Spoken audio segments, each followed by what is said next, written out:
Look at that 99 Nissan Altima brake assembly. What's up, internet prostitutes?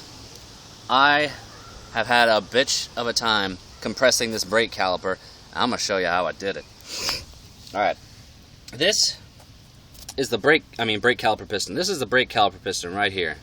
You can see how it's flush in here, but what it was is it was popped out. And when it's popped out, you can't fit your new brake pads in. Where are my new brake pads? Untitled brake pads. There we go. Bam! Look at them fancy brake pads. So, in order to make this fancy hoo-ha work, let's take all the brake pads off. It was all swollen up and it was touching the rotor because, you know, that's what they do. So this brake piston, what it does is it pushes on a brake pad that sits in here. Boop.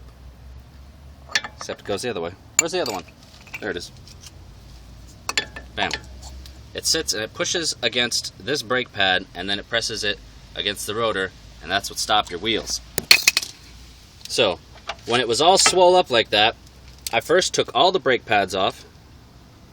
See, now it's empty, no brake pads. I put the lug nuts on to keep the rotor tight.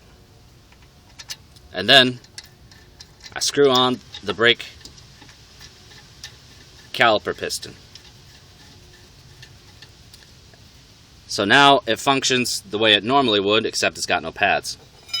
And I took, let's zoom out, my handy dandy tire iron, and mine's got a wedge type end on it.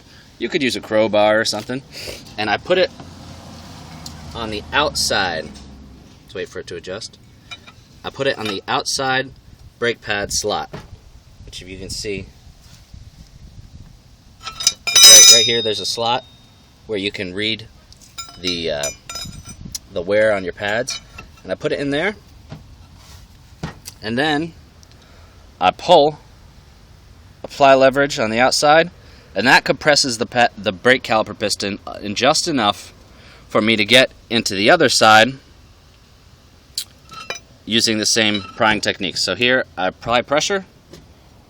Oh, another important thing I should have mentioned, you got to open this bleeder valve. Yeah, that bleeder valve. I pulled mine completely out because it's all gunked up and stuff. So you unscrew that. I had to use a pair of vice grips in order to get it off because a socket wrench just wasn't pulling that fucker out. So then, once you got your brake caliper piston compressed a little bit, and you unscrew the assembly, take it back off. It just takes the one. And then you take your front brake pad and you install it like so.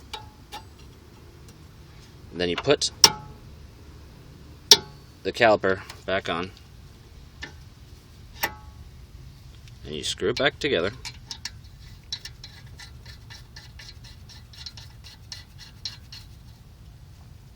Once it's snug, then you do the same thing on the other side of the rotor. You push your prying implement, in this case a tire iron, between the piston in here and the rotor. There's a little bit of space here, and that space I put the little wedge end in and I pried it open a little bit at a time, and then once it was in all the way, I put a lot of pressure on it to completely collapse that fucker.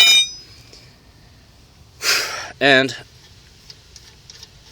using that technique, I flattened it out. You could see there's some grind on there from where it was metal on metal. Yeah, those brakes were gone.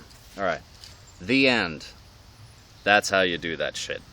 And hopefully this was useful to you, because I couldn't find anything on the internet that would show me how to do that. They suggested using a screwdriver, but a screwdriver wasn't strong enough in my case. I had to use a fucking crowbar, tire iron thing. Alright, the end. Goodbye, internet. Have fun. Good luck.